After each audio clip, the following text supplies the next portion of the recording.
In order to understand the idea of the Makkos and the second major theme of Pesach, is we have to have just a short introductory presentation, and that is that the nature of man and his relationship with the Satan changed after the Chet of Adam Rishon. In other words, before the Chet of Adam Rishon, the Satan, the Yetzer Hara, who was represented by the Nachash, was external to man, and it was his job to entice, to mafata man to do the sin. Man listened to him, and of course brought death into himself and into the entire world. Therefore, it was decided that because man listened to the Satan, man would have two jobs. Originally, his job was to understand that God was the source of all creation. He would have to reject the Satan's advice and come to the conclusion that God is the source of all being. However, since he listened to the Satan, what was then established was that man would now have to not only understand who God was, but he would have to destroy the Satan. In other words, since you listen to the Satan, you and he must now contend with each other. You must reject the advice of the Satan. You must destroy the Satan, not only to realize who God is, but you must reject the advice of the Satan. In other words, you listen to him, now your battle will be, now the purpose is to eradicate evil, not only to eradicate ignorance, in terms of what your understanding of who God is, but also to eradicate evil. And what that means is that the Rebbeinu Shalom changed the nature of the relationship between man and the Satan. Until now, the Satan, as represented by the snake, had his own plug-in, so to speak, to the Rebbeinu Shalom. Now we know God, we exist all continuously because we all derive our power from God. The Satan does the same thing. He exists because God wills him to be. What the Rebbeinu Shalom did is he made it that there would be one power source. In other words, there would be one source that would enable a person to exist, a being to exist. And both the Satan and the Jews are tied into that one source. Which meant, therefore, that if the Jews do appropriate actions, then the Satan does not have access to that power source. However, if the Jews do inappropriate actions, then the Satan is the one that takes the power source and not the Jews. In other words, Jews and the Satan became rivals for existence. Both are locked into the same power source, the same plug. It's almost like you have a pipe of water, and you can only do one thing with that pipe. You can either drink from that pipe, or you can, let's say, water the ground with that pipe. You can't do both. There's only enough water really for one in that sense. If you take the water, then the ground starves. And the ground takes the water, then you starve. It's the same idea. There is a certain amount of kedusha that flows from God. First it goes to the Jews, to each individual Jew. If he does appropriate actions, then he keeps that power source to himself. And the Satan, who is connected to the same power source, diminishes and eventually dies. If, however, man does inappropriate actions, then the Satan usurps that power, that kedusha, and takes it for himself. And then it is the Jews, of course, that suffer. That is what the Rebbeinu Shalom did. Now, it's a long, elaborate idea, which I'm not going to go into. But you have to know primarily these ideas. That we are in a life-to-life battle with the Satan. Literally. If we do the mitzvahs, if we remain righteous, he starves. He becomes depleted. He becomes impoverished. If Jews sin, then he becomes strong, because then the kedusha goes to him and not to the Jews. That kedusha that would go to the Jew because of the mitzvahs that they did, instead goes to the Satan. And he uses that power to promote more evil in the Bria, in creation. And of course that's alluded to in the Torah, when the Rebbeinu Shalom says, Al gechoincha selech, you will go on your belly, which of course means that Rashi says that the Satan used to have legs, and God took away the legs. Well, that means that the Satan used to be able to stand on its own, used to have its own power source, its own source of kedusha. And what God did is He chopped its legs off. It no more can stand on its own. It is now it needs support from the ground. Then the Rebbe Shem said, after he said, the Rebbe Shem said, you will eat dirt. And what that means is you can only survive from sin, which is dirt. You can only survive if you eat the dirt of the Jews. In other words, if you get the Jews to sin, then you take their power from them. That's offer toichal. You can eat the dirt. Now obviously, if he no more has his own power source, because he has no legs, that's how it's alluded to in the Torah. And if the only way he can survive is to eat the dirt, which means the chatoim of Jews, well, what's going to result between he and the Jews? There's going to be an enormous amount of rivalry and hatred. So that's what it says next in Bereshis. V'eva oshis beincho v'einoim. And I will place tremendous enmity or hatred between you two. Now the question is, why do we hate the Satan and why does he hate us? And the answer is, of course, because we're both competitors for the same nourishment, for the same unika, for the same nourishment. That's why there's hostility. And of course, if there's hostility, what eventually will result is, of course, battle. We will battle him and he will battle us. So the Torah follows and says, V'hu yishif rosh, and he will bruise your head and you will bruise his heel. See, it's a perfectly logical progression in terms of what really happened to the Satan. Therefore, what the Rebbe Shem did is the Satan now relates to man in the sense that he is a rival of man. Both man, or as today Jews, and the Satan rival with each other for that source of Yanika, that power source, that Kedusha, that comes from the Rebbe Shem. Now, therefore, we now can return to Egypt once we have that understanding. The truth is that mankind sinned for 2,000 years. Now, at that 2,000 years, so the Satan was deriving an enormous amount of power. That's why he was so strong, he was able to make man sin. That's why he had such hatzlocha, success in making man sin. When it came by the time the Jews got to Egypt, where was most of the power? In terms of which nation represented the Satan the most? Which was his principal agent? And the answer is Egypt. Most of the sparks of holiness, that's called nitzitzis, most of the power that the Satan got was manifest in Egypt. Egypt was the showcase of the Satan. Egypt was the most powerful nation on earth. It was, in all ways, culturally, intellectually, and so on, it was the greatest nation on earth at that time. It was the showpiece of the Satan. The nitzitzis, the sparks of Kedusha, lay in Egypt. Therefore, Egypt was the bechor of the Satan. Egypt was the firstborn, because it had the sparks from the Satan. It was the principal agent of the Satan. And we know that the bechor, the firstborn, is the bearer of religion. He is the one who's the priest. Egypt was the priest of the Satan. Egypt was the bearer of the religion of the Satan. In fact, the interesting proof of that is, do you know what the name of the major god in Egypt? Amun-Ra. Famous name. He's a sun deity. Amun-Ra was the most famous deity in Egypt. And it's interesting, Amun in Hebrew means a master worker. Ra, the master worker of evil. They worshipped what they called Amun-Ra. But if you look at Amun-Ra and you spell it out in Hebrew, it's Amun. Amun means a master worker. Umnus comes from that. Skilled craftsmanship. Amun means a master worker, and Ra means evil. In other words, they worshipped Amun-Ra, the master worker of evil. And who was that? The Satan. The very name that they called their god in Egyptian means the master worker of evil.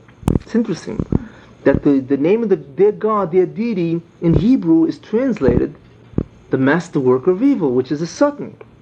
Therefore, they were the principal agents. They had the nitzitzis of Kedusha. They had the power that the Satan had, and it was manifest in Egypt. Therefore, they were the bechor. They were the firstborn, because they were the bearers of the doctrine of the existential levels of evil. And as I said before, all four manifest in Egypt.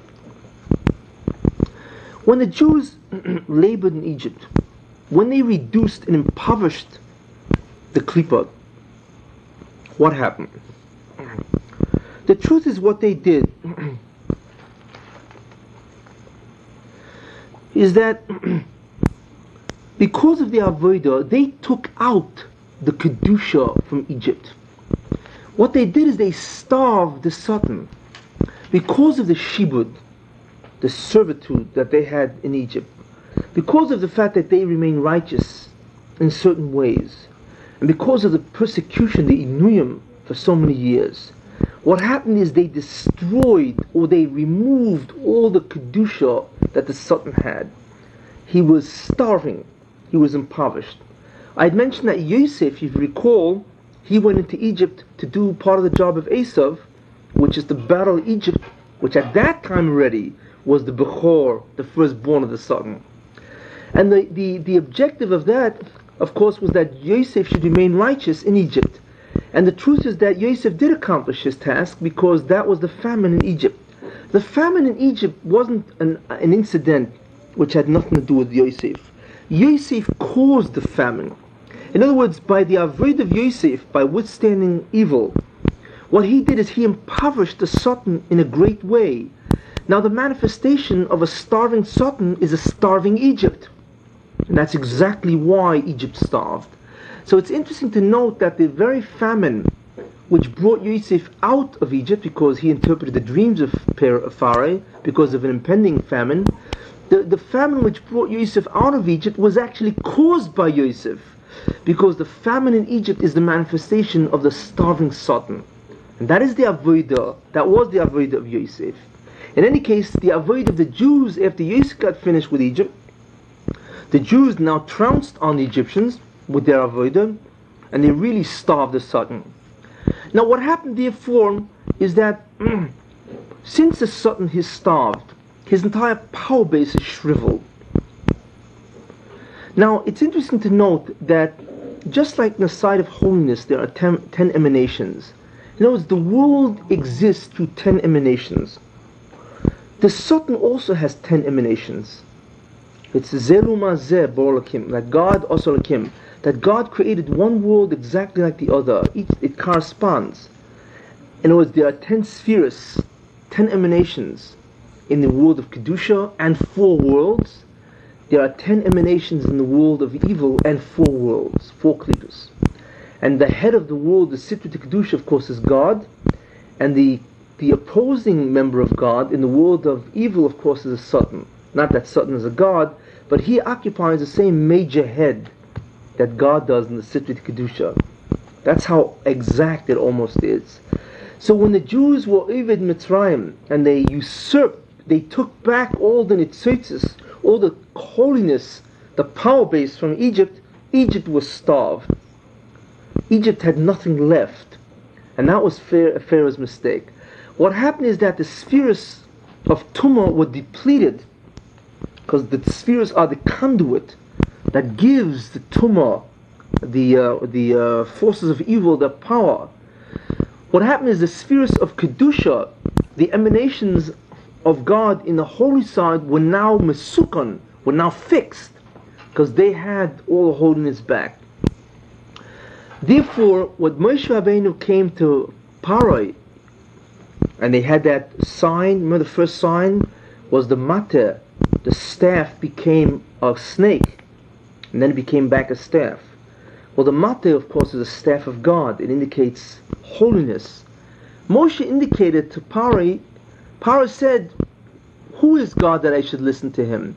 We have Kishuf, and Kishuf is really bankrolled.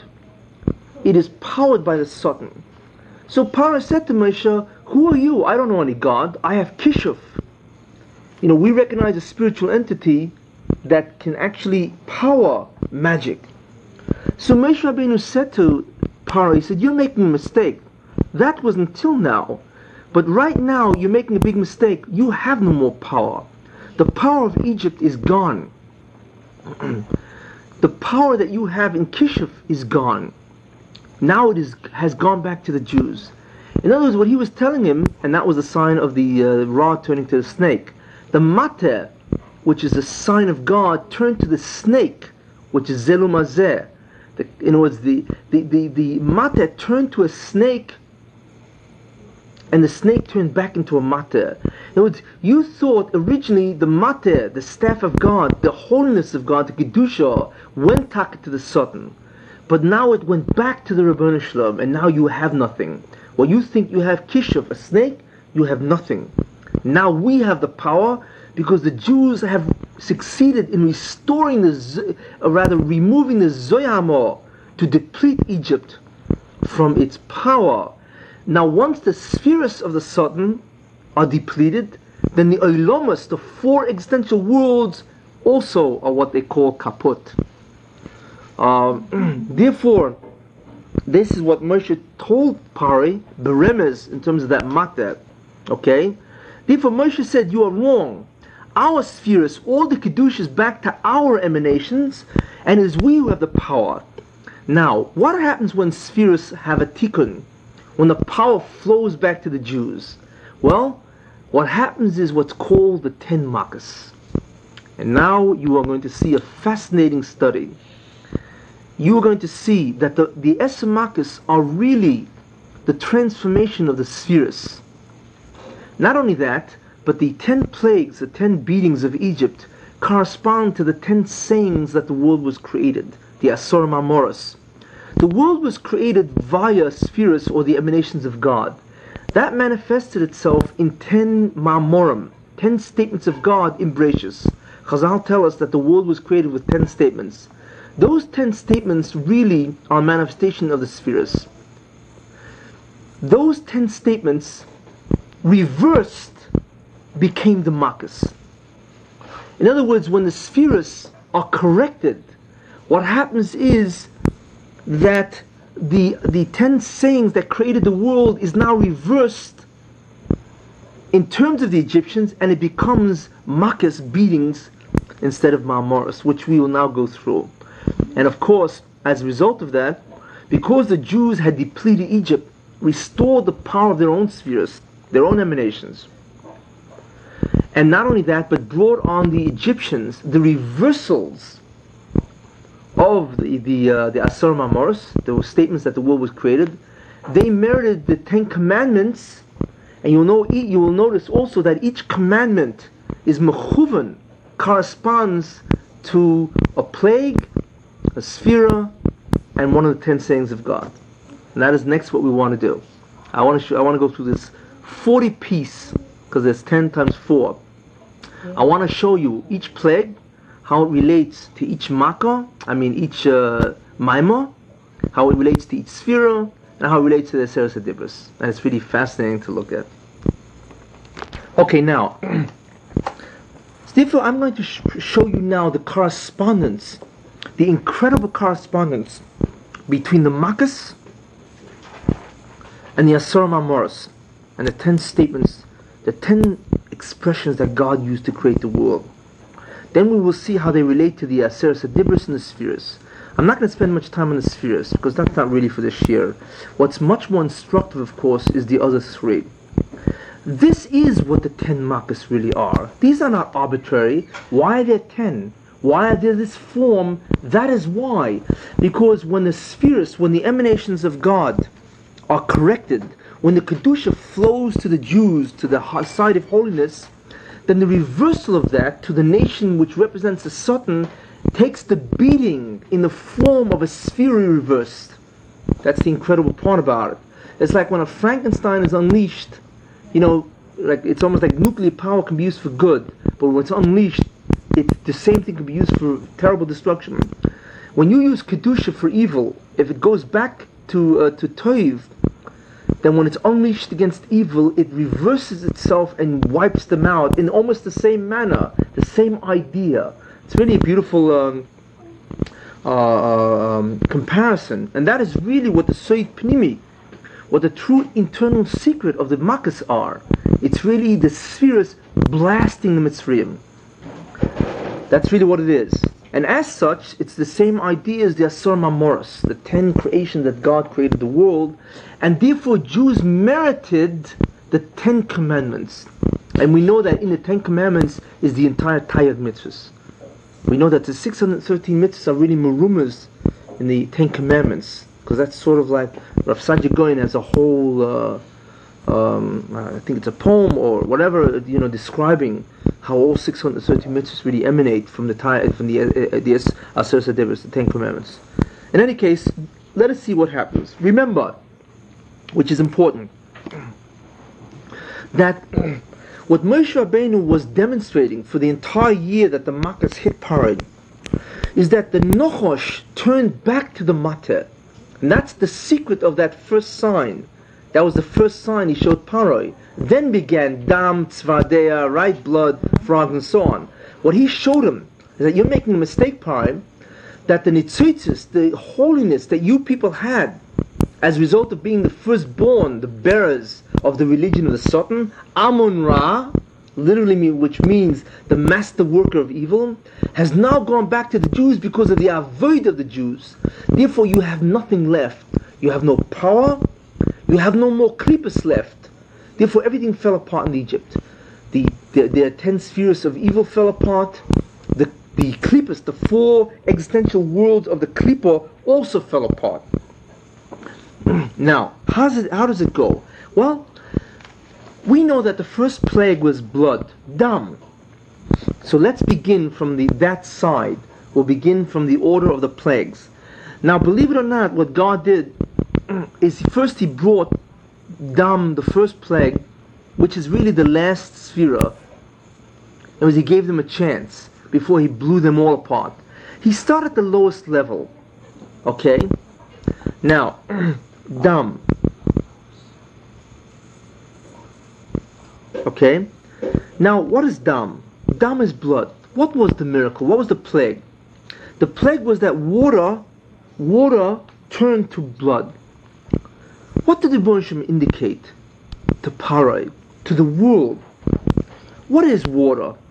Water is the major nutrient source of the entire world. You can last without food for eating for a long time, but you can't last more than a day or two without water. Water is the essential nutrient of the world. What did the Rebbeinu show? That I control the entire survival condition, the entire environment of man, because I can control water. I will take water and make it out water, not water. Not only that, but I also control the internal environment of man. What is that which brings all the nutrients to all the cells? Blood. So what the Rebbeinu showed by taking water and turning it to blood is that He controls water, the external environment of the world, the survival conditions of all living forms, and by turning into blood, He showed that He can turn the internal environment, the nutrient source, blood, which brings, of course, the nutrients to all the cells. Okay?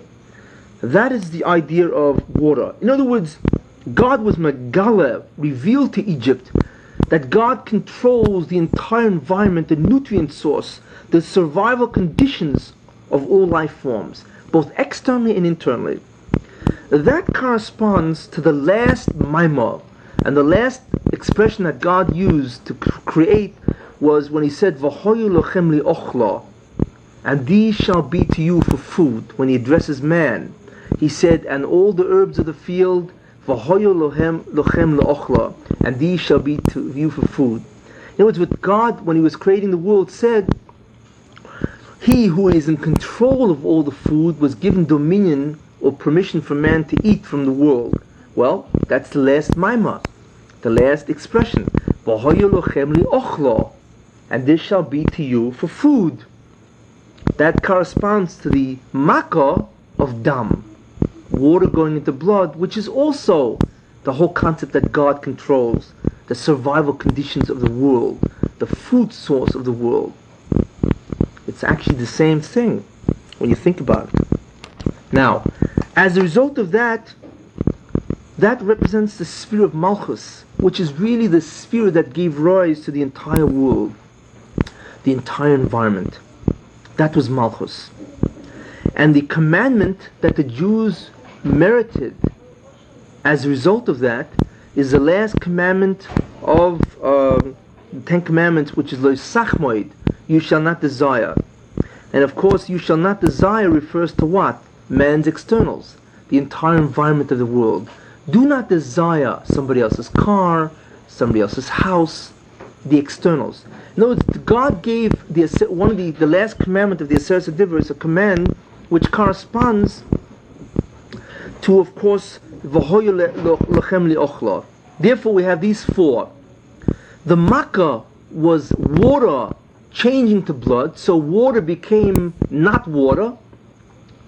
So therefore, God controls the survival conditions of all life forms, and it became blood, which means He controls the conditions of all internal environment. Okay, the fact that He could take water and make it not water, and He could make blood from whatever He wants. He controls the entire outside environment, the survival conditions of all life forms. That corresponds to the 10th creative expression, which is v'hoyu lechem li'ochlo, and all these herbs shall be to you for food, which gives man the permission to engage in eating. You know, that's the environmental statement by God. That corresponds to the sphere of Malchus, which is where the entire world was created from, and that corresponds to the commandment concerning the environment, the world, l'sachmoid.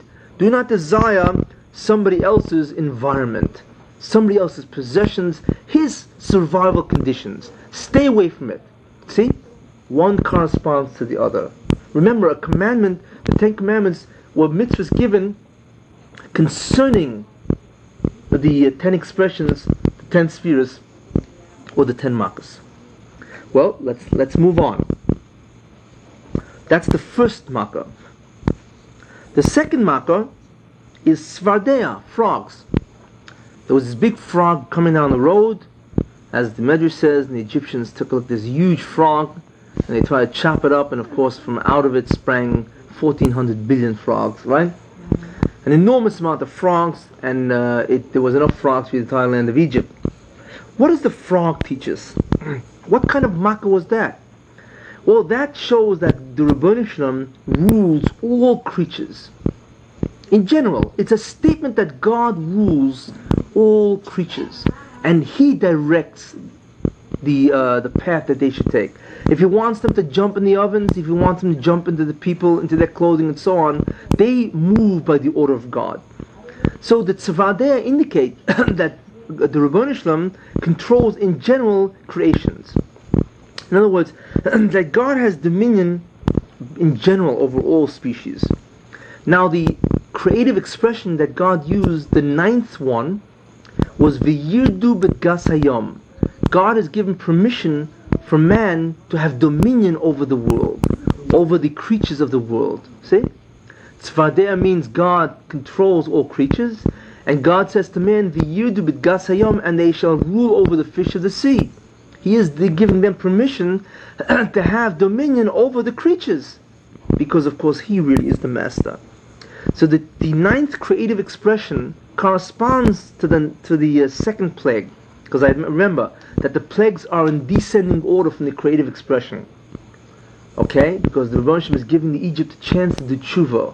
So he starts from the last creative expression, which is the easiest to see, to the most powerful, which is the first, which we'll get to. Okay? So the first makkah corresponds to the last creative expression, the second makkah corresponds to the 9th creative expression, and so on. Now, in terms of sphere, that represents sphere of Yesod. And the sphere of Yesod, of course, the fundamental idea of Yesod. Now, what is the Yesod, the power of Yesod, or the sphere of Yesod, of course, the foundation of the world is what? Is that man has the power to masaken creation, to bring a tikkun to creation, to megala the yichud of God. The Yesod of creation is the gil of the yichud of the Ribono Shel Olam, that man has the power to masaken creation and to reveal that yichud. And of course, corresponding to that in the Aseret Dibur is leisane, do not testify falsely. Why? Because in order for man to bring a tikkun to creation, to reveal the oneness of God, he must testify to the oneness of God. Edus yichudai. Therefore, leisane, do not testify falsely. Do not testify falsely that there is more than one God or whatever. So therefore, we see that Sfardeh, which is the second marker, corresponds to the ninth creative expression, which corresponds to the Yesod, the sphere of Yesod, which corresponds to Lisane in the Aseret Dibros. Because Lisane means do not testify falsely, rather testify. In other words, God gave Jews a commandment regarding false testimony, because what He wants is that they should testify to the Yichud of God. Eidus Yichudai, if you recall from previous tapes, the man has to testify to the oneness of God. That's why it says Shema Yisrael Hashem Elokeinu Hashem Echad. Hear Israel, the Lord our God, the Lord is one. And of course the last letter of Shema is Ayin, and the last letter of Echad is Daled, Eid. Right? Because you have to be a witness. What must you testify? That God is one. Right? Eid. That's what it is. Therefore, Lisaneh, do not testify falsely, of course, is that the Aseret Dibros that corresponds to these ideas. Now, let's go further. The third plague is Kinim, lice. Now, what God indicated in terms of lice is that He controls any creature, no matter what the size. This was a refinement of the Gilui, of the lesson. In Tzavadeya is that He controls creatures. In Kinim, He controls any creature, no matter what the size. All life forms are in His power. Okay, no matter what the size. In fact, Kinim, the Egyptians could not perform any magic against the Kinim, and from then on they were lost. Yeah. Because anything less than an Etzba, a Sa'ira I should say, less than a barley, magic has no control over. They lost control over that creature. Whereas God indicated in Kinim that He controls any creature, no matter what the size. And of course the creative expression to that is Toitzei Ha'oretz, that the earth should bring forth creatures. In other words, Toitzei Ha'oretz, the earth should bring forth creatures, which of course means any animal, in other words, any size animal. In other words, the creative expression is that the Rebbe says, let the earth bring forth creatures. And Kinim means, of course, that He controls creatures no matter what the size. Now,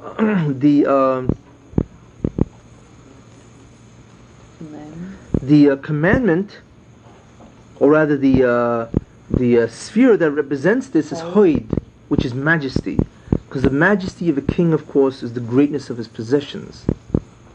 And all the possessions of God, of course, are reflected in all the myriad life forms. And in terms of the Aseret Dibros, the Ten Commandments, that is Lice, you cannot steal. Again, possessions. In other words, do not steal. In other words, therefore, Kinim, which was the makkah that came on the Egyptians, indicates that God controls all life forms, no matter what size. They're all His possessions. And the creative expression was Toitzei Ha'oretz, that the earth bring forth animals, which of course means that refers to the fact that God controls all animals. Le'signov, do not steal any animal or any possession. And the Yisvir that corresponds to that, of course, is Hoid, the majesty which is reflected in possessions. Next.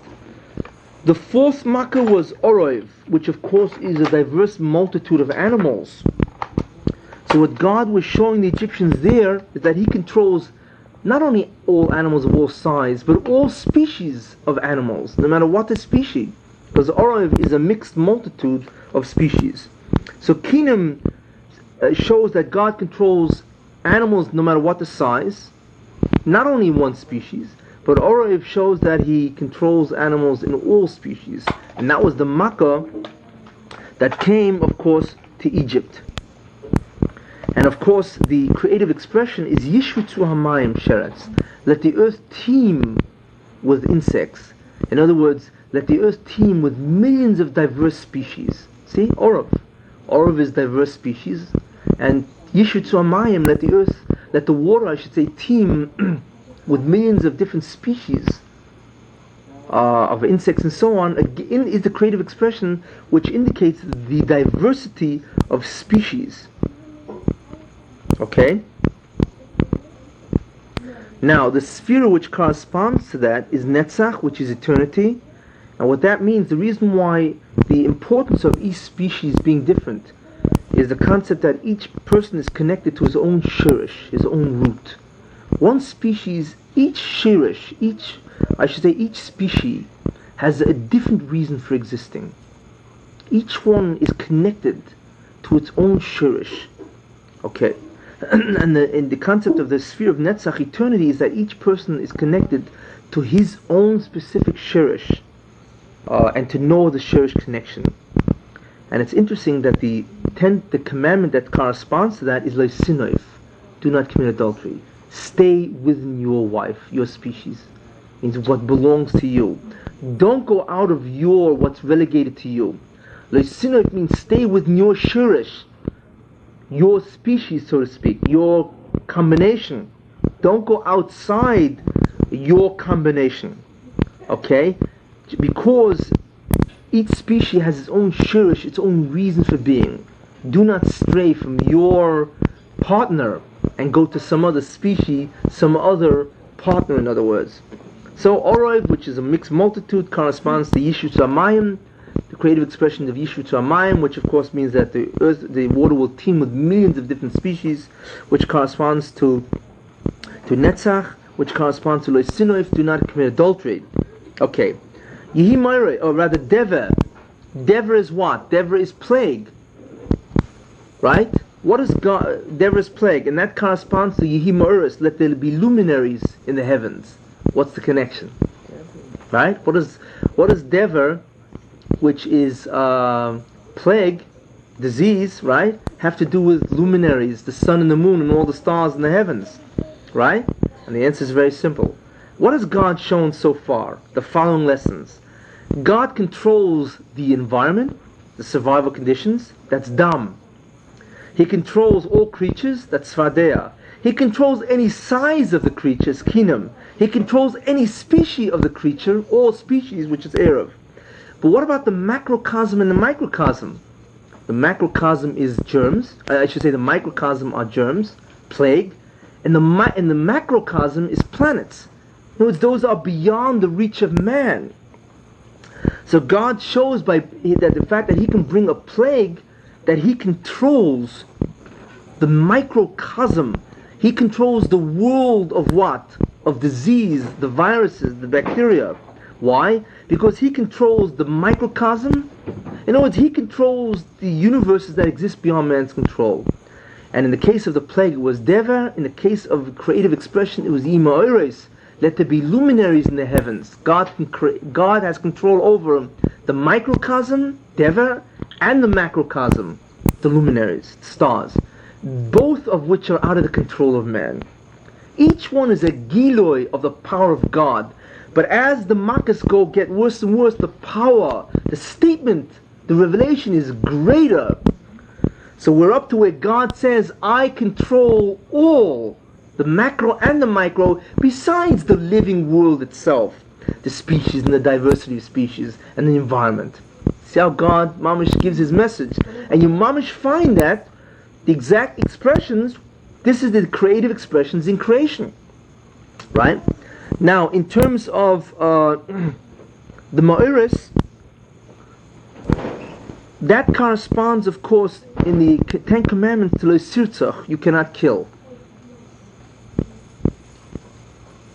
And that corresponds to Rachamim in the spheres, or Tiferes in the spheres. Why?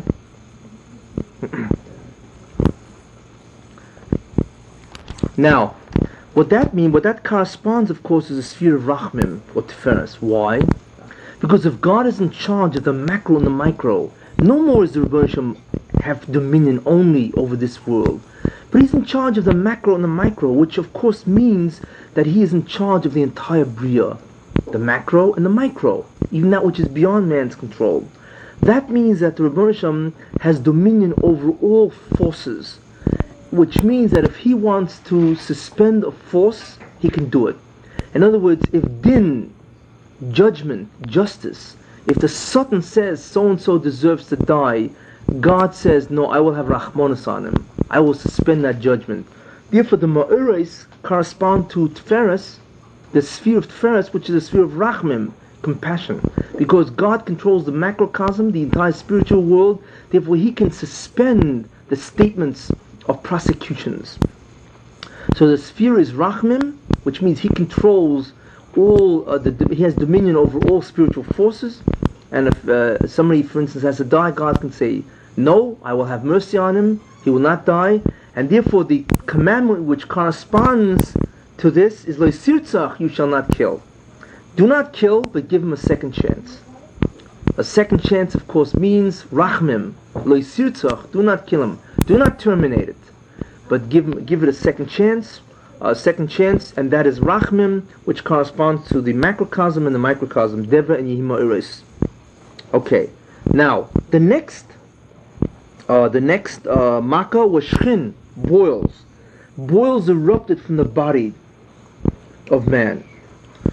What that did is God showed, okay, I now Megala that I control everything. But Shchin, what does Shchin reveal?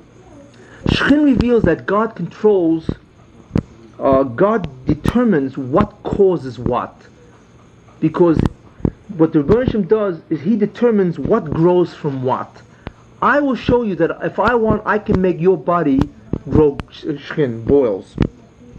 Which means that God determines cause and effect. I determine what happens, what grows from what. What grows from something, in other words, what is affected by what cause. That's what Shchin indicates. Until now we see that God controls the entire universe. Now we begin to see that He controls cause and effect. Shchin, it grows from the body. The body causes boils. And that corresponds to the creative expression called, of course, Tad She'oretz. Let the earth give forth vegetation, growth. Because what is Tad She'oretz? Means God can control, He says what causes what. He says that the earth should cause to grow vegetation. God determines what the cause is, what the effect is, what grows from what. And Shchin, God says, I want boils to grow from man. Okay? Now, the corresponding, of course, commandment is Kabed Savicho. Respect your father and mother because you grew from them. They gave birth to you, didn't they? They are your cause. So God says, I will give you commandment concerning the concept of cause and effect. Your parents caused you to be. That's what generally parents do, right? Mm-hmm. They caused you to be, right? You grew from them. Therefore, honor the growth cause. So it is a commandment which directly refers to growth, to the concept of cause and effect. And the sphera, which is Gvura, Din. Why? Because Din is the concept of cause and effect. Because if you do not do appropriate actions, you cannot cause Kedusha. Man must create his own Olam Haba, his own environment. And Gevura is that which does it. In other words, Gevura is the cause and effect phenomena. If you do A, B will result. If you don't do A, then B will not result. If you want Kedusha, you must work towards Kedusha. If not, not. That's what Gevura is. Gevura is a limitation on Kedusha to you, on holiness to you. You must earn it. So therefore we now see that Shchin, which is a Makkah, which says God controls what grows, what causes what, that corresponds to the creative expression, literally, of cause and effect. Tad She'oretz, let the earth give forth vegetation. Because God controls cause and effect. Which corresponds to Kabed Savicho, the commandment that respect your growth factor, your cause factor, which corresponds to Gvura, which of course is the sphere that initiates the entire concept of cause and effect. Now, the next Makkah is Borod. And Borod we know is what? Is hail, right? And what God showed the Egyptians by Borod is that God can destroy the boundaries that exist between entities. Because what was hail? The hail that was then was fire and water.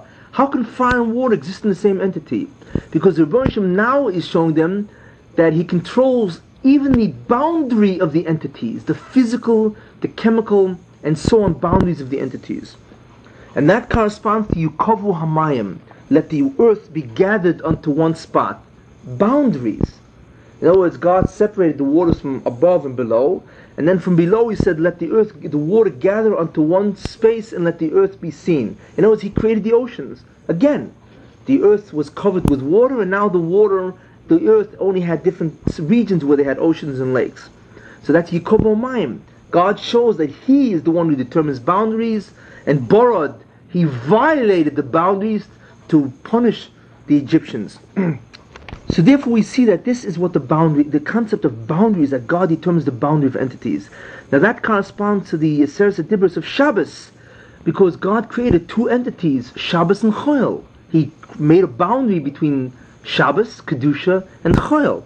Again, in other words, He bounded two distinct entities. He said the waters should be divided, and you have oceans and land. Time should be divided into Kedusha and Choil. So He gave a commandment in the Aseret Dibros concerning two different entities where He introduced boundaries. And the sphere, of course, is Chesed, because what God did, He says, because Chesed is the whole basis of Olam Haba. God created Olam Haba, which is Chesed, and Olam Hazeh. Okay? And therefore the sphere is Chesed, which is again an entity of Chesed, which is in Olam Haba. Shabbos and Choil, two entities which are bounded. Hamavdil ben Kodesh leChoil, the boundaries are different, which corresponds to Yikov Mayim, that the earth should be separate from the land, and of course Borod, which means fire and water can actually act together. And this is what God showed the Egyptians, that I control the boundary of entities, just like I gave the creative expression that water should be separate from land. Therefore you can have Shabbos separate from Choil, because Chesed or Ilam Haba is different from Ilam Hazeh. Now, the next plague, the 8th plague, is Arbe. And what was Arbe? Hundreds and hundreds of millions of locusts. An unbelievable amount of locusts. Okay? And what was God showing to the Egyptians in locusts? What He was showing is this interesting idea, that God controlled every singular locust. All entities are under the dominion of God. Okay? In other words, what the version showed him here is that the plurality and the multiplicity of all beings is under my shlita. There must have been at least 20 billion locusts, because it says that the land was filled with locusts. It says in fact, there are many disputes that were settled because of border disputes, because the locusts did not go into other countries, It says that the world will never see such a plague as this Arba, the locusts. How many locusts would it take to fill the land of Egypt? But it was more than that. It had to be blankets on blankets, because it darkened the sky. There must have been hundreds of billions of locusts. You know what the square mileage area of Egypt is? And every one was filled with one little grasshopper. Loc, right? What does God show? That every locust, every grasshopper was under His shlita. What He shows there is that plurality of being is in all of it. He's totally under the dominion of God.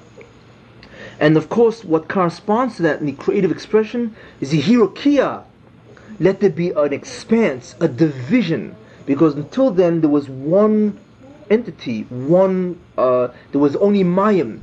The second day, hierarchy is on the second day. Let there be a division. V'himavdil b'mayim l'mayim. God created the concept of pirud, separation. That's when He divided the waters, entities. And from the second day on, there was what's called Hester, or different entities. Multiplicity in creation started from the second day. And the first day there was no multiplicity, which we'll see in a minute, in the next Makkah.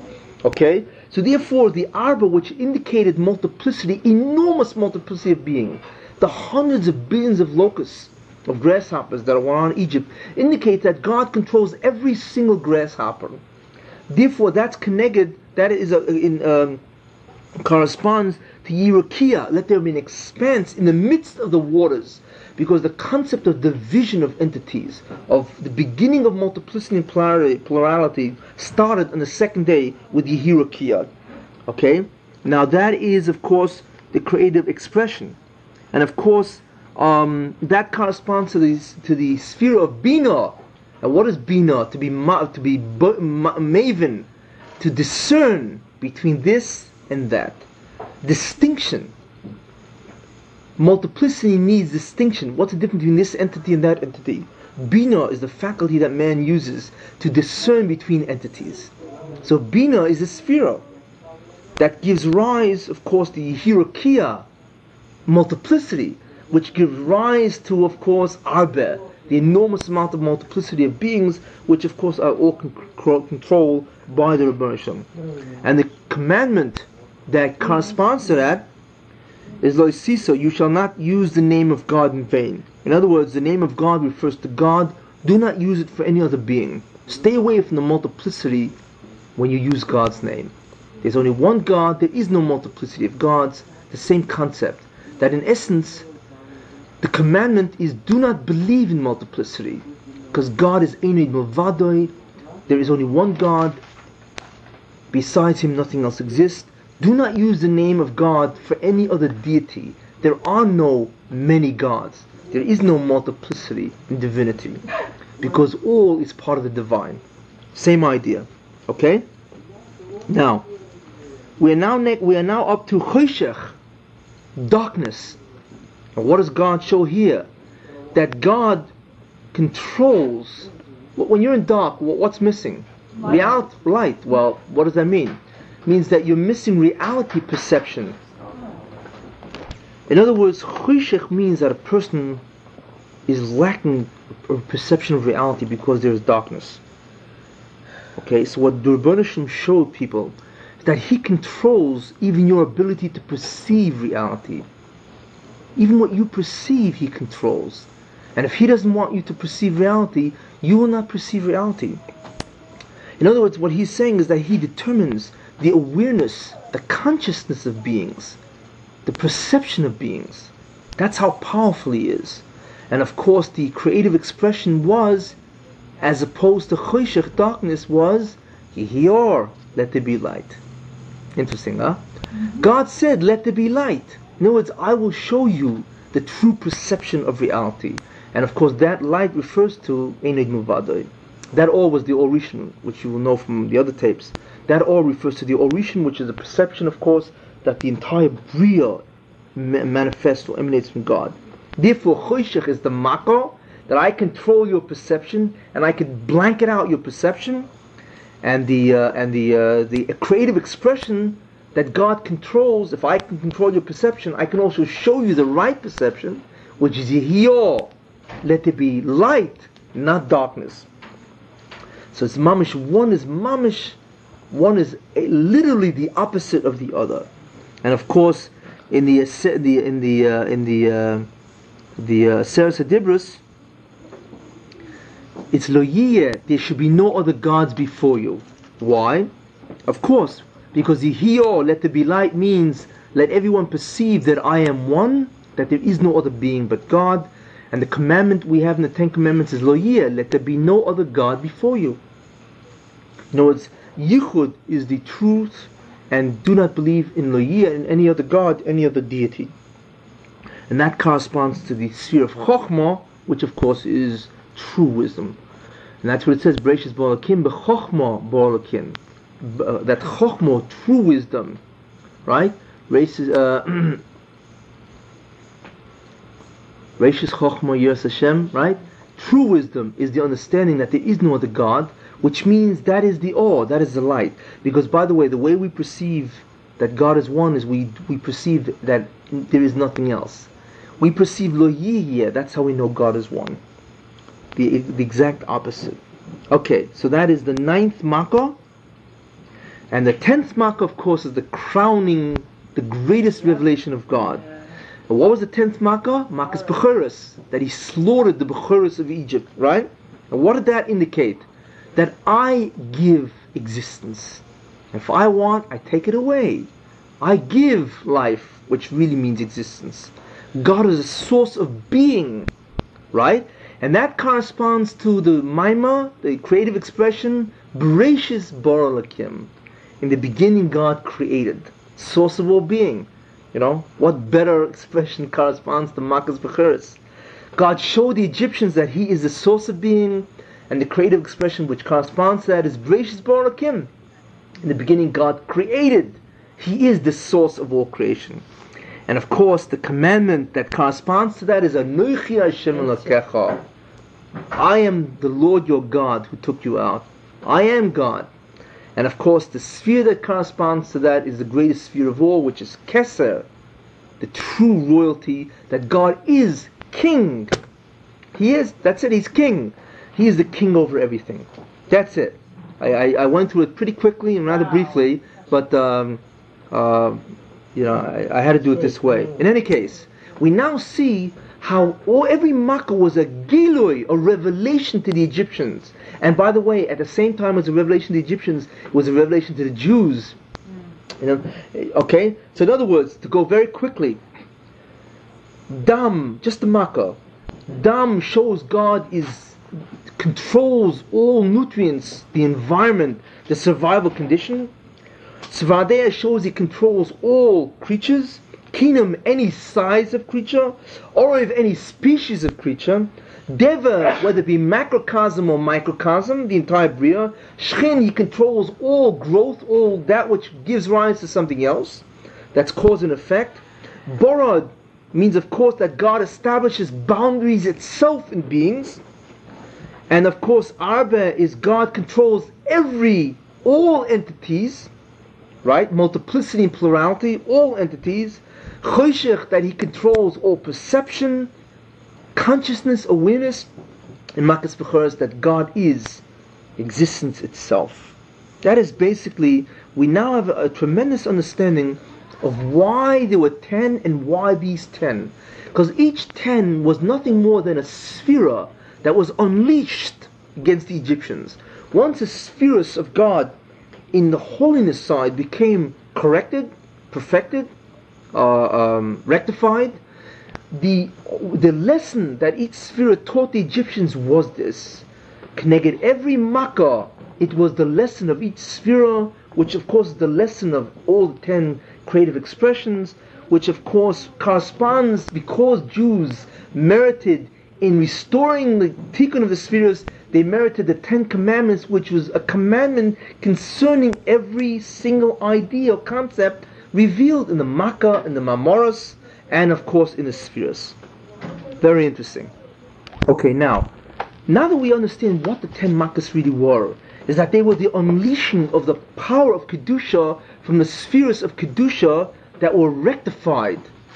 And the Makkah itself was a reverse message to the sphere itself. Okay? Because the Jews had impoverished the Satan, they had impoverished all the klippas, and they took it back. So the mate, the stick, went to a snake, back to a stick. And of course the crowning achievement of all the Makkahs was the last one, Makkahs Bechoros. And the truth is that in Makkahs Bechoros, what did God do? God destroyed the firstborn of Egypt. Why? Well, before I say why, what he also did is he smashed all the idols. Rashi says that at the same time that the Bechoros died, Bechorim, right? All the idols of Egypt were smashed, except one. But all the idols of Egypt were smashed. Okay? Why? Because what Makkahs Bechoros really meant is that what the Rebbe was saying is that I am existence and I will remove all of your life. And who will I do that to? I will do it to the Bechorim. Why? Because they are the bearers of religion. They are the spiritual representatives of the Satan. But since the Satan has no more power, he has no more Kedusha, since he's dried up, therefore I will destroy the idols.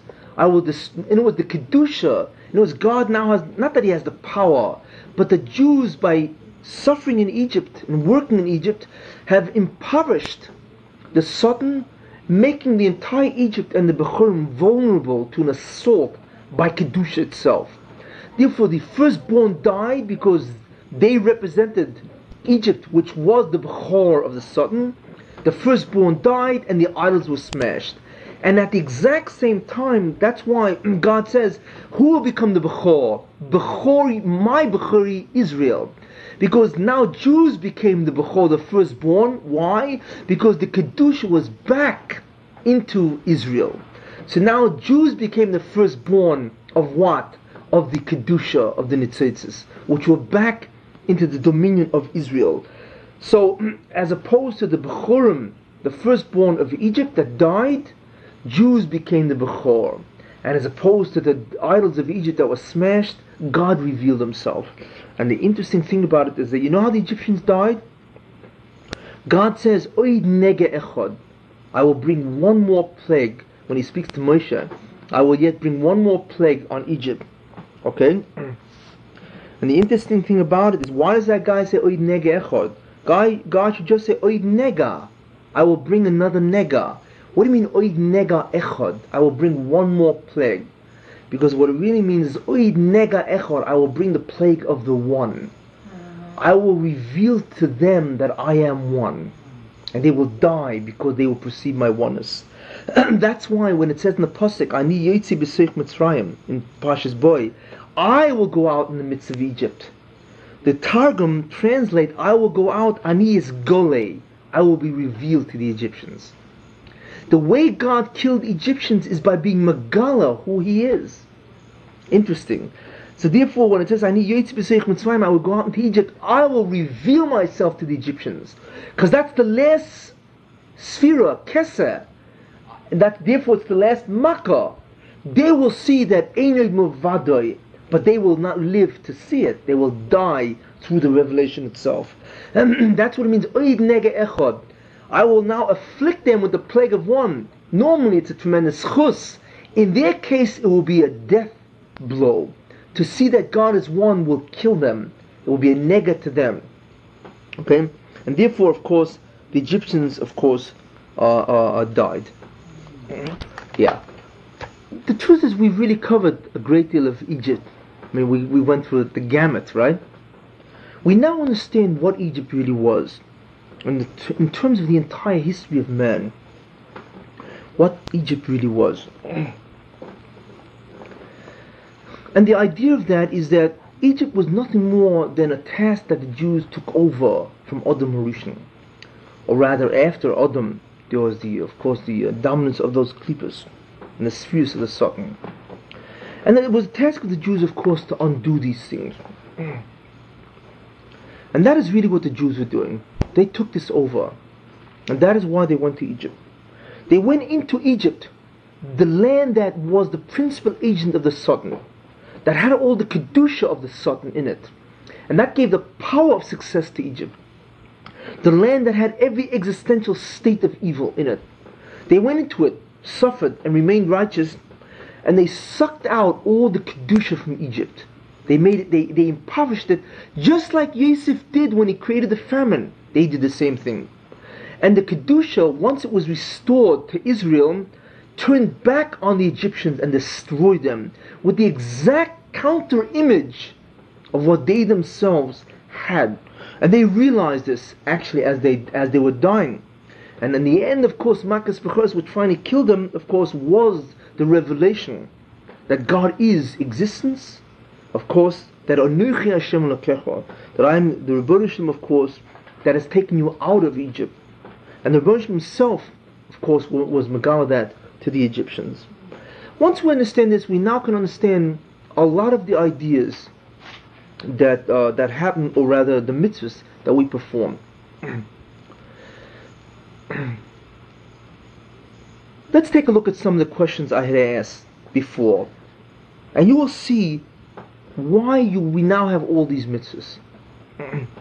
Why is there chometz? Well, we know why. What is exactly chometz? What does chometz represent? Chometz has three components in it. It has water, flour, right? And it's fermented. It has leaven, yeast, correct? It's fermented. That represents man with the zoyamor. The water represents, the flour represents the guf, the water represents the neshama, and the leaven, the seor itself represents the zoyamor. Therefore, you are not allowed to eat chometz and Pesach. You cannot eat food which has zoyam in it because you do not have zoyamor. Therefore, it is forbidden to eat chometz. You must eat matzah because matzah is a food that has only flour and water. There is no seor. There's no zoyamor.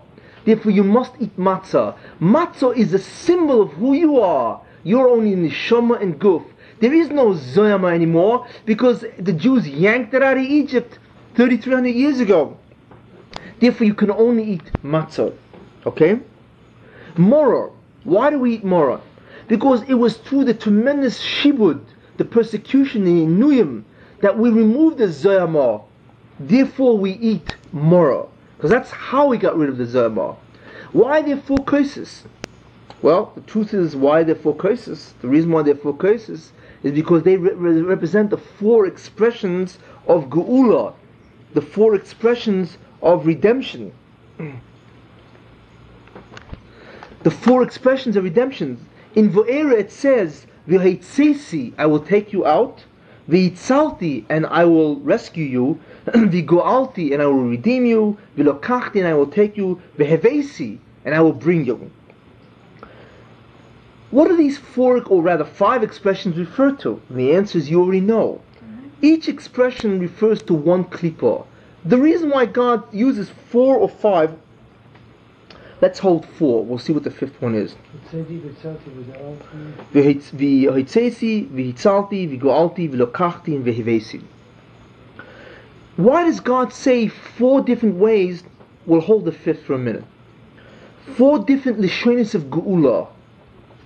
4 different expressions that I will take you out and redeem you. Why? Because the Jews, right, have succeeded in removing all the 4 ilamas, the 4 worlds of the klipa. So God says, because you remove the Zoyama, I will take you out of all 4 klipas.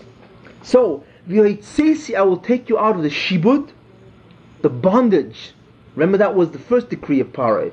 Remember the 4 decrees of Parai correspond to the 4 existential states or the 4 climates of evil. So V'yitzesi means I will take you out of shibud. I will take you out of bondage. That's the first klipa, this first existential world, first existential state of evil. V'hitzalti, I will save you from murder, because that was the second klipa,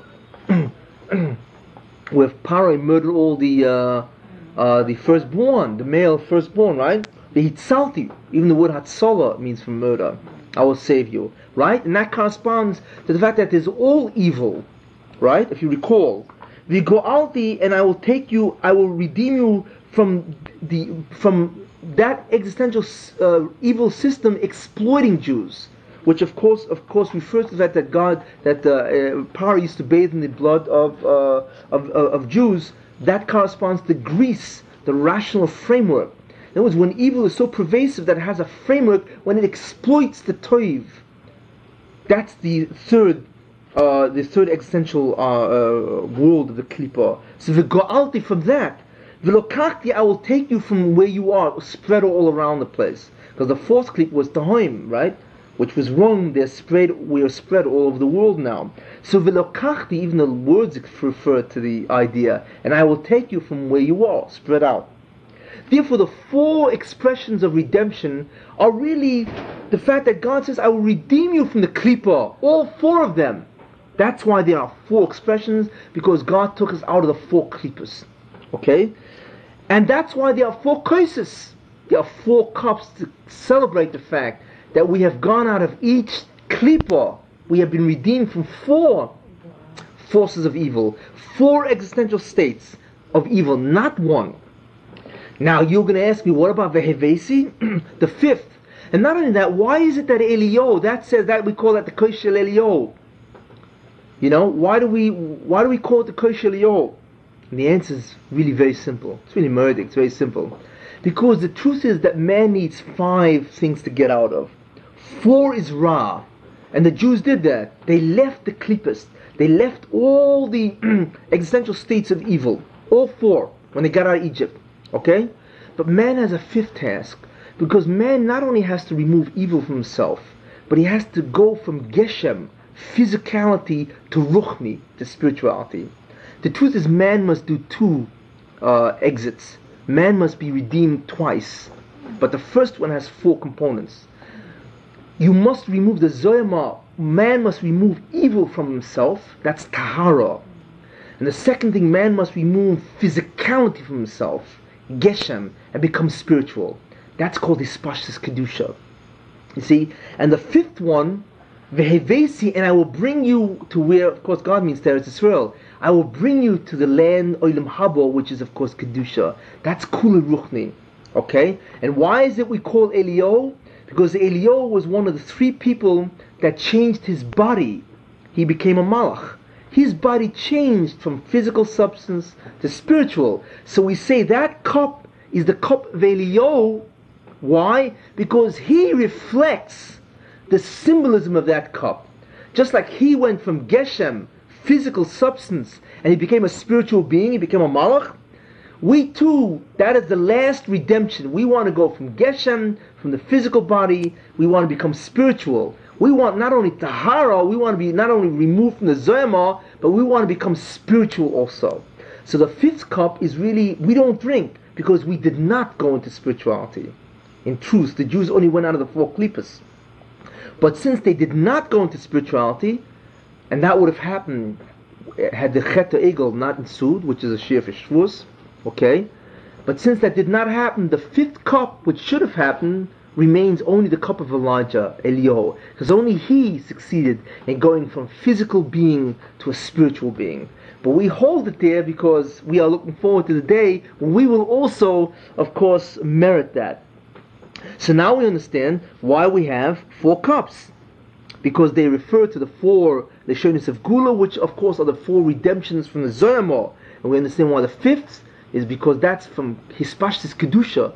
That is the redemption from physicality to spirituality, which of course is symbolized by Eliyahu. We also understand why Egypt is not considered an exile, because Egypt was the four exiles. Each of the four exiles is a separate klipa, therefore they are looked on as different than Egypt. But Egypt is not considered one of the four exiles because Egypt was the totality of all the four exiles. We also understand why there are 10 plagues, why these 10, why there are four exiles. We understand why there was Kriyas Yamsuf, which was the undoing of Noach. And by the way, according to Kabbalah, Moshe Rabbeinu was a Gilgul of Noach, which fits perfectly. Since he failed to rescue mankind and he brought the marble on them, he had to come back and massacre that, right? And take the Jews through the Tohaim, undo the marble. Muhammad, I understand the significance that according to Kabbalah, Moshe Rabbeinu was a Gilgul of Noach.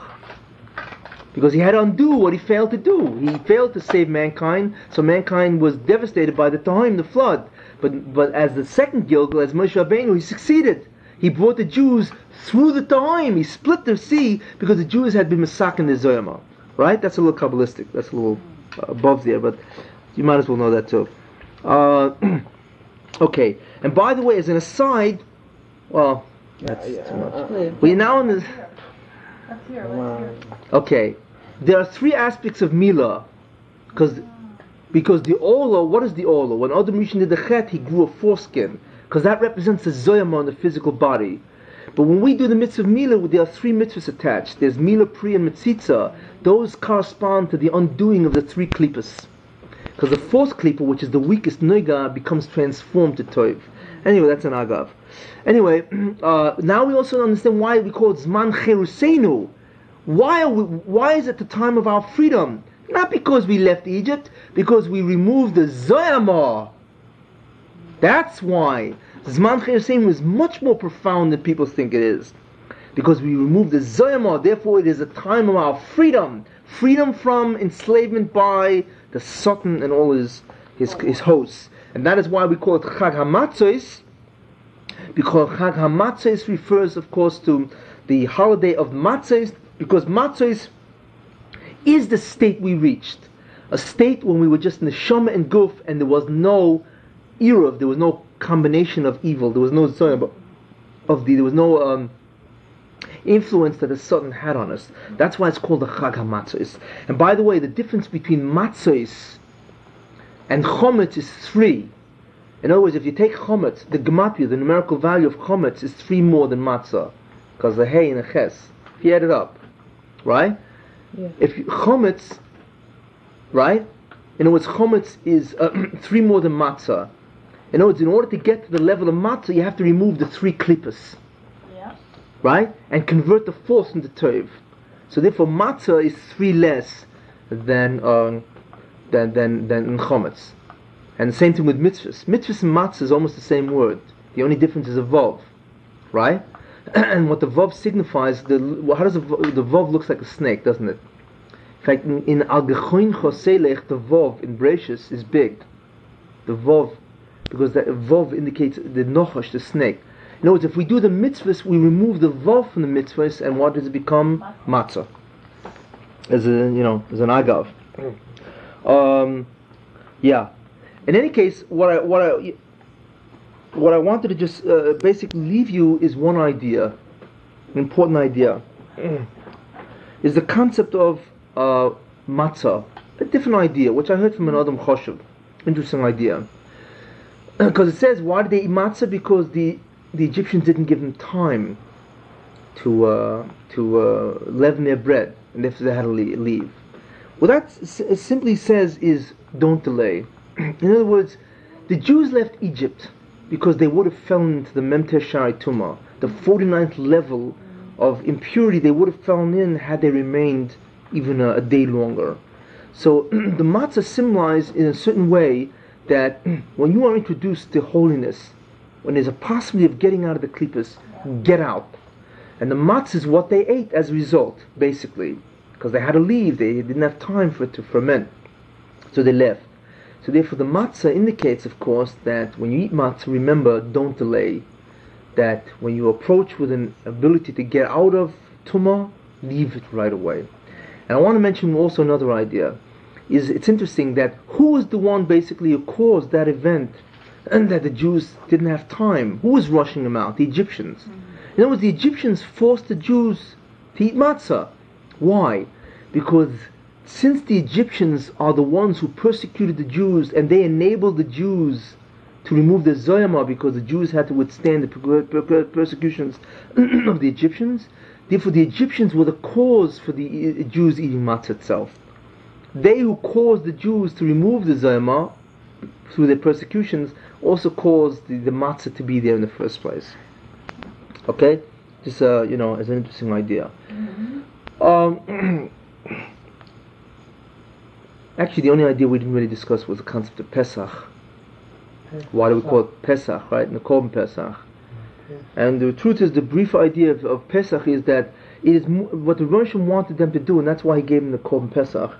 The word Pesach means to pass over.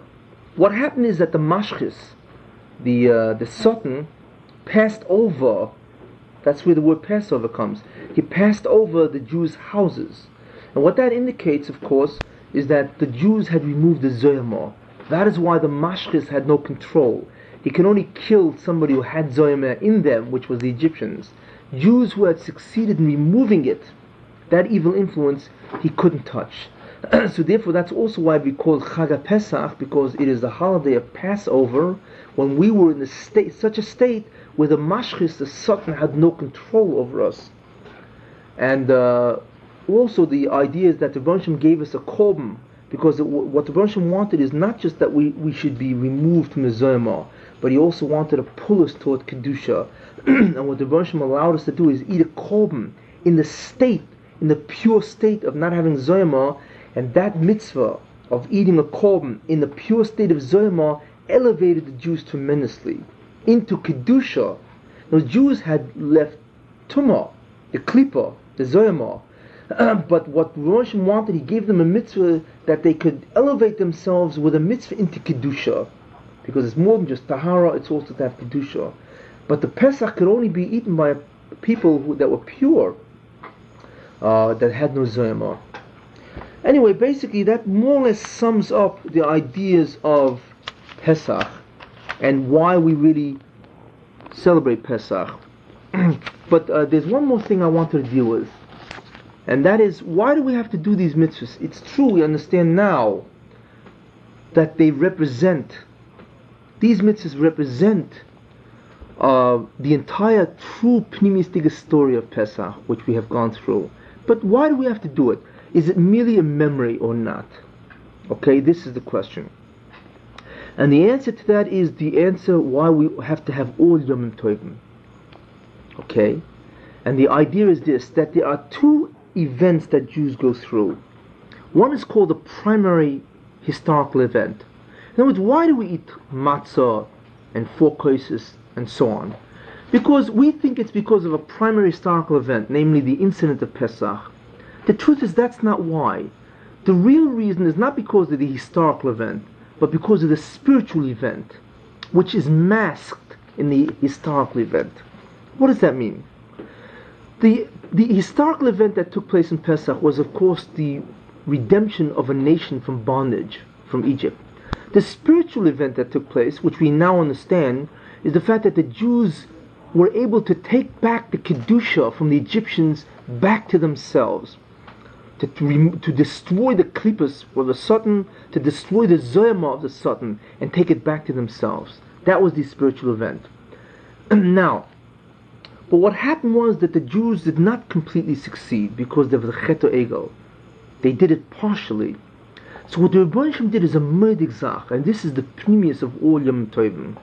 What God said is this: I am going to allow that every time the time period of Pesach, when it comes every year, that time period, what I'm going to do is I'm going to spiritually shine forth the same situation at that time. And if Jews do a certain thing, certain mitzvahs, which behaviorally conforms to an assumed reality of removing Zoyama, then that itself will be an avodah to removing Zoyama. What I am telling you something which is very important. The avodah of the Seder and the avodah of the whole Pesach is not a remembrance. It is not a remembrance. It is an avodah that we ourselves remove the rest of the Zoyama that the Jews did not do because of the Chet Egel. But how do we do it? We're not in Egypt. The way we do it is that we observe mitzvahs which testify to the fact that Jews removed the Zoyama then. So what that does is actually remove some of the Zoyama. Because if you remember, the principle of the avodah is that behavioral conformity to an assumed reality establishes that reality. If I do not eat chometz and I eat matzah, I testify to the fact that Jews ate matzah and they removed the Zoyama, then I actually remove some of the Zoyama. That behavioral conformity toward the assumed reality that Jews removed the Zoyama actually removes part of the Zoyama. We are oived the way they were oived. It is not a historical event. You have no idea how important this statement is. The secret of Yontif is that we are oived. We do the same avodah that they did then during the historical event, except we do it with mitzvahs which are behavioral conformity to what their accomplishment was. They did it with the historical event. We do it through the mitzvahs. But it's the same avodah. That is the avodah of Pesach. To remove the Zoyama, we actually remove the Zoyama. And that's why it says in the Agoda that every person should see himself as if he went out of Egypt. Why? Because we are doing the same avodah they did in Egypt. And that's why it says, which means to remove the Zoyama, but we do it not through the historical event, we do it through the behavioral conformity toward the assumed reality, and we establish the reality. We do mitzvahs which indicate that we believe that they removed the Zoyama, matzah and kosses and so on, and moral. Therefore we have the koyach through those mitzvahs to actually remove the Zoyama from the Satan. And that's what the Rosh was Mazakis. But that can only happen at the time of Pesach. At that cycle that's repeated, the annual cycle that's repeated. Now, therefore that's why it says in the Agodim that Chayav Odom Lirois, we are obligated to see as if we went out of Egypt. Why? Because we are mamish doing the same avodah they are. That's the secret of Yontif. That's a sweet Pnimiyus Pesach in all Yom Tovim, except I'm mentioning it over here in terms of Pesach. And that is also why it says that Shebechol dor v'dor, every generation they try to wipe us out, but God saves us. Matzilenu miyodam. Why? Because since we are in the Klippos, we are in the four Klippos. They had the four Klippos in one country, Egypt. But we are also doing the same thing. We are also trying to work against the Klippa. It's not like they had their avoid and we don't. We are involved in the contingency plan. They tried to remove the Zoyama by going into Egypt, and they did. But the Chet Egel was mekalkel some of it. It restored some of it. We have to go through the 4 nations because that's our avodah. The 4 kingdoms is another manifestation of the Klippa.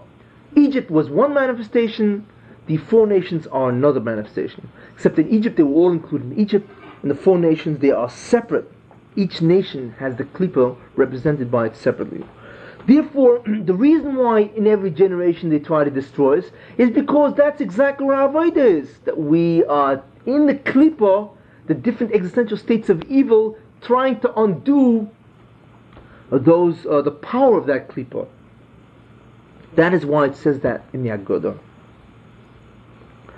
Basically, and this is very important because this is the practical understanding of what Pesach really is. Pesach is not a celebration of a historical event. It is a continuity, it's a continuation of the avodah of removing the Zoyama. Except they did it through the historical event itself. We do it through a schus that the Rebbeinu Shalom in that time period allows the same avodah, the same task to be performed. So if you conduct a Seder, then we actually remove the Zoyama. And I will conclude by one interesting idea, and you will see that the entire Seder of Pesach is really the entire stages of creation. Now I want to show you something very interesting. So we begin to see Pesach is really the entire purpose of creation. Because the purpose of creation is what? Is 2 ideas. Tahara, remove the influence of the Satan, and Kedusha, bring in the Kedusha back to us. That's the whole purpose of creation. And that's what should have been. Mitzrayim was to remove the Zoyama, and Shavuos, which is giving of the Torah, was to introduce the Kedusha. 2 stages. And the truth is that the order of the Seder is Meramas that. Let's take a look at it. There are 15 statements that tell us the order of the Seder. Kadesh Ruchatz, Karpas, Yachatz, Magid, Rochzo, Moitzi Matzah, Moro, Korech, Shulchan Aruch, Tzofen, Borech, Halel, Nirsa. Let's take a look. Kadesh. In the beginning there was a Kadesh Baruch Hu. It's all remez. Kadesh. In the beginning there was a Kadesh Baruch Hu. There was the Rebbeinu Shalom. Okay? Urchatz. The Rebbeinu Shalom washed his hands of the Bria. He created Tzimtzum, means he concealed himself. When you wash your hands, what do? You ever see the expression, I want to wash my hands from this? Mm-hmm. I want to, separate myself from this. Urchatz. Kadesh, in the beginning there was the Rebbeinu Shalom, HaKadosh Baruch Hu. Urchatz. He washed his hands from the Bria. In other words, he concealed himself so that man should have a task. Karpas. And he created Odom Rishon. And Karpas is really the letters of Karpas is Samach, 660, Porach. You know, it's Samach Porach really means 600,000, 600,000 Porach labored. Because Odom Rishon had the neshamas of all 600,000 Jews. So he created Karpas, Odom Rishon. But what happened to Odom Rishon? Yachatz, instead of being Mesak in the Bria, Yachatz, he broke the Bria. He was mekalkelit, right? And he introduced what? The Zoyama, right? So therefore, Magid. The only way now that Magid, that we can, the way that we have now to remove the Zoyama is Magid. We have to be made Yechudoi, declare the Edus of God, that God is one. And then Rochsa, we will wash our hands from the Zoyama. Right? And what will be the result? Moitzi matzah. We will establish matzah. And what's matzah? An individual without the Zoyama. But what happens if we don't do it? What happens if Jews don't magid? They don't testify to God through Torah, which is through Haggadah, through speaking, right? Then mora koirech, I'm combining 2. You will be bound to suffering. You're going to have to masakin the Bria through Yisurin. Okay? And then what's going to happen? Shulchan Aruch. You will then receive, in other words, if you remove the Zoyama, you will receive Shulchan Aruch, right? Which is the prepared table, which of course is Olam Haba. Sofen, and that Shulchan Aruch is Sofen, is concealed now, because it's Olam Haba. And what will be in Olam Haba? Borech. You will be blessed. You will be in a state of being blessed. And what does it mean to be blessed? Hallel. That in that state, you will be masig, you will comprehend God to such a state where you will praise Him. Because the praising is the response to the comprehension. And then Mirza, then creation has reached its intended purpose. It is totally acceptable. So therefore we see that the order of the Seder in Remez alludes to the entire tafkid, the entire purpose of man. The Tara, the Kedusha, Olam Haba, and in the end Nirtza, everything will be acceptable. And we shall be Zocher that this Nisan should be a Geula, and be Zocher to Mashiach, and that we should really remove all the Zoyma, and of course get out of the Klippas in all their forms and myriad expressions, and be Zocher of course to go to Mashiach, to Eretz Yisrael, Amen. Amen.